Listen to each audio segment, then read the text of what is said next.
The Mountain Mayhem update brings plenty of different types of mob changes and combat changes, and today I'm going to be doing an ultimate guide world as to everything related inside this one update. And this one's going to be just a little bit different because I actually had to search out for a seed that actually has quite a number of different Nautilus pieces of armor across about 1,000 blocks in either direction of spawn. And this one in particular actually does have quite a few. And the one in particular I did choose is the fact that this one around the spawn, not too incredibly far, actually does happen to have some diamond Nautilus armor. Incredibly close from spawn, from where we spawned in, about here or something like that. But yeah, what we need to do, focus in on how we should go about showing up everything in Mountain Mayhem. And I think I'm going to begin by just like putting everything Mountain Mayhem related inside this one chest, just so we get like a general outline and general ideas to what's inside the update overall and what we should really focus on and how we should focus on it. And unless I'm missing something, this is pretty much the extent of the update. So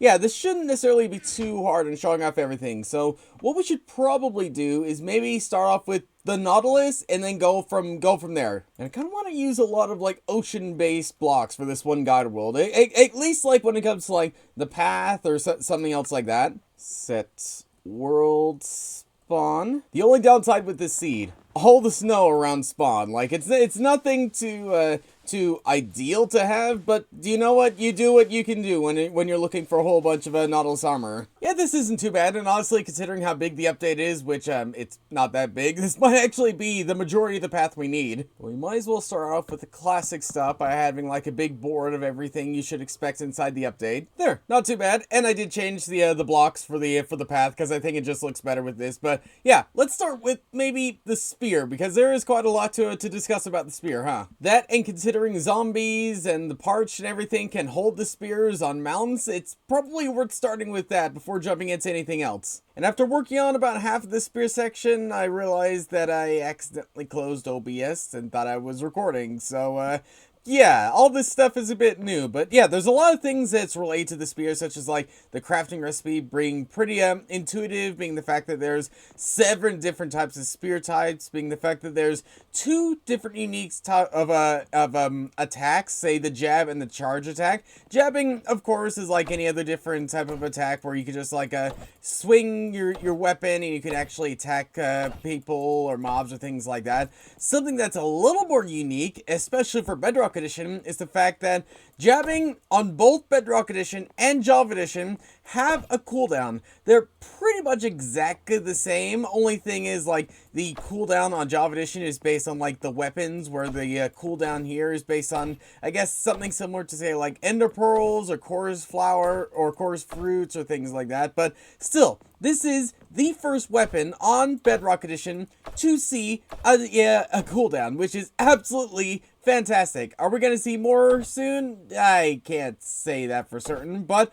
at least we are seeing some form or another of cooldown. And now something else we're going to have to see is the charge attack, which, how are we going to do this? How should we, maybe what we could do, because, you know, I want to have a whole bunch of mobs and things like that. Maybe what we could do, just have a long stretch with quite a lot of mobs all the way down here, and then just opportunities to actually show off how to use the charge attack. That's probably going to be the most straightforward way on doing this, all things considered. And I think something like this is pretty good at explaining everything. So you push down a button right there. I forgot to put the dispensers in rather than the test ones. Let's just pretend I did that before actually demonstrating what I actually did here. You want to charge through many different types of mobs, you could totally do that. You charge right towards it and you keep attacking them over and over again as you have forward momentum, as we can see right here. And they actually are pretty good, as we can see. But as this is a pretty heavy weapon, the longer I hold this thing out, the harder it is to hold it.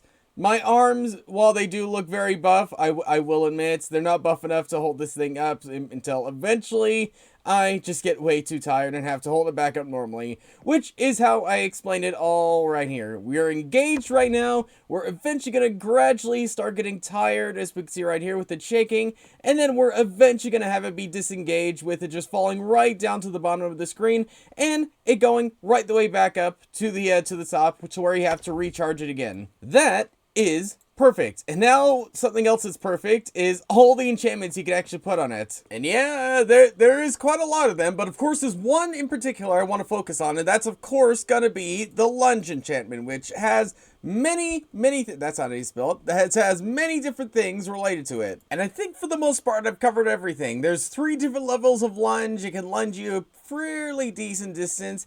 And, of course, the big saturation thing being the fact that you can only lunge a certain number of times with full saturation. With level 1, it's 28 lunges, level 2, it's 17 lunges, and level 3, it's 12 lunges.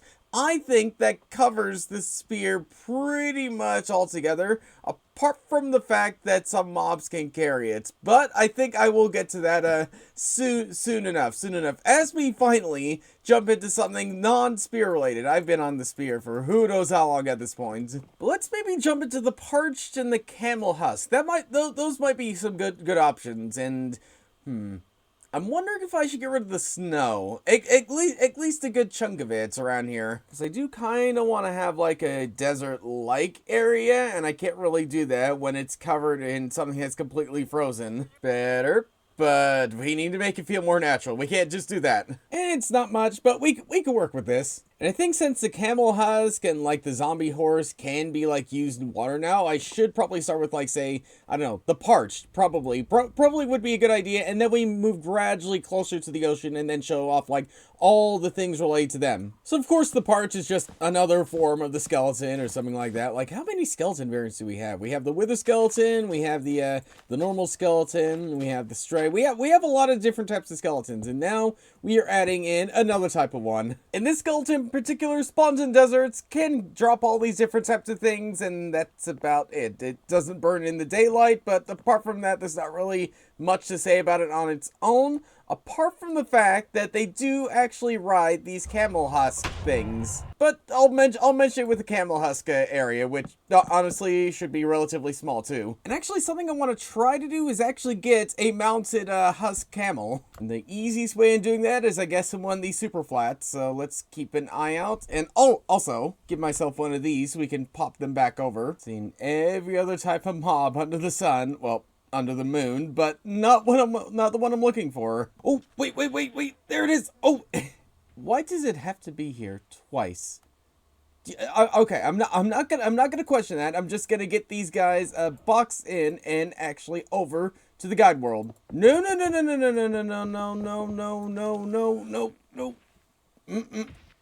Back in you go. Back in you go. And load, and we got them here. Perfect. But it didn't load in. Oh dear. Okay, we're good. I don't know if I should worry so much about the decoration inside, but you know what? I'm gonna do it. I'm gonna worry about decoration inside. Yep, so something like this is fine, and I think generally that's pretty much everything with the husk camel. There's not really anything too different from like the normal camel, other than the fact that it does drop rotten flesh. It does spawn on with many desert mobs, and that's kind of about it, pretty much. Like, unless I'm forgetting something, which I don't think I am. Like, they both spawn in deserts. They both like can mount two different entities or players. Like, that's pretty much it. And I think that's pretty much it in terms of the camel husk, meaning time to move on to our favorite mob that's coming inside the game, which is already inside the game. And that is, of course, the zombie horse. A mob which we've had for like ever at this point, but never access to in survival until this one update. But the main difference between the zombie horse and the husk camel is the fact that the zombie horse only has like maybe a 1% chance of spawning or something like that. Yeah, you have just under a 1% chance of finding them. They'll always spawn in with the zombie holding a spear. You can find them in any one of these different types of biomes. And some other fun facts being the fact that you can actually find them burning during the daytime, of course, because they are zombies and things like that. So, are they going to be the most useful horses in the world? Maybe not. But are they going to at least be a fun trophy to have? I think so. I kind of want to have just like some general knowledge about like, say, horses and donkeys and mules and things like that. And I think going through something like this might get the point across. And also, it's a perfect opportunity at the very end to show off the netherite horse armor, which for everything right here is pretty much straightforward. You have all the materials you need to make the netherite horse armor, and you have pretty much like you know, the horse already after swimming through there. Something I did want to know is the fact that netherite horse armor has 19 separate armor points as opposed to diamond horse armor, which only has 11. So this is quite the jump forward, huh? Quite the jump forward. But now I think the only thing we have to worry about now is the Nautilus and the zombie Nautilus and everything going alongside it. And I think this is only applicable and only available to do it by going underneath the ocean. We're of course gonna have to build up a covering, considering we're in like a frozen biome and things like that. But do you know what? It's fine. It's fine. Small, simple, but it works. And even though the Nautilus does help you breathe, it's probably worth having a conduit down here. And the Nautilus overall is a pretty interesting type of mob because, honestly, you could find it literally anywhere inside your world that has an ocean. Hot oceans, lukewarm oceans, or even frozen oceans like where we are right now. Yeah, and I think something like this is pretty straightforward. And I'm gonna include the zombie Nautilus inside of here too because, like, let's be honest, both of them are pretty much exactly the same, other than the fact that the zombie Nautilus can have a drowned on it. But yeah, generally speaking, they can be found like in pretty much any specific type of area. And yeah, this is pretty much straightforward, like straight to the point. And I guess we should get to the breeding part or the taming part because you could use, I think, any type of bucket. Or am I mistaken with that? I'm mistaken with that. You can only use the bucket of pufferfish to actually tame these guys. But even with that, I think everything is pretty much fully in place. So now all we need to do is focus in on the Nautilus armor itself. So it does come in like 5 different variants, and there are ways on finding them in 3 different types of structures. The shipwrecks, buried treasure, and ocean ruins. And you have the exact same chance, no matter which Nautilus armor you're looking for, no matter what structure you're in, the exact same type of chance. So 10% chance for a copper, 5% for iron, and so on and so forth. And of course the netherite one, which we will show how we could actually craft it right over here. Unless I'm forgetting something, that's pretty much every guide part of this guide world. Now what we need to do is pretty much like, you know, all the decoration stuff and everything else like that. And I'll be honest, I have been tinkering away before actually working on this guide world, building up a couple small things, which I might bring in now. And when I say a couple things, I really should have said the rest of the guide world, honestly, because now the entirety of the guide world is pretty much 100% complete. We have quite a number of pixel arts all around the place, say with like the zombie Nautilus, the netherite horse armor, normal Nautilus, we have some spears, and at the very end we have some pretty fun things, if I do say so myself, that I built right around here, such as the fact that we have a baby Nautilus sitting itself right here. We have a crashing game, because I can't move right now. There we go, and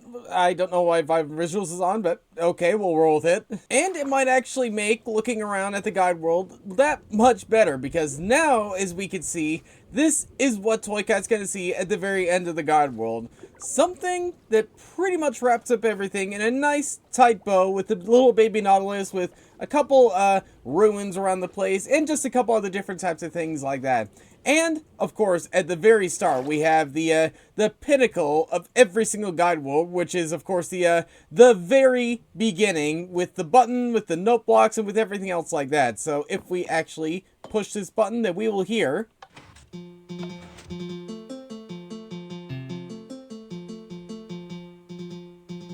and see something fantastic. That is beautiful and amazing in all the right ways, and I absolutely love it. But yeah, let me know what you think of this guide world down below. But for now, thanks for watching, and I'll see you all later.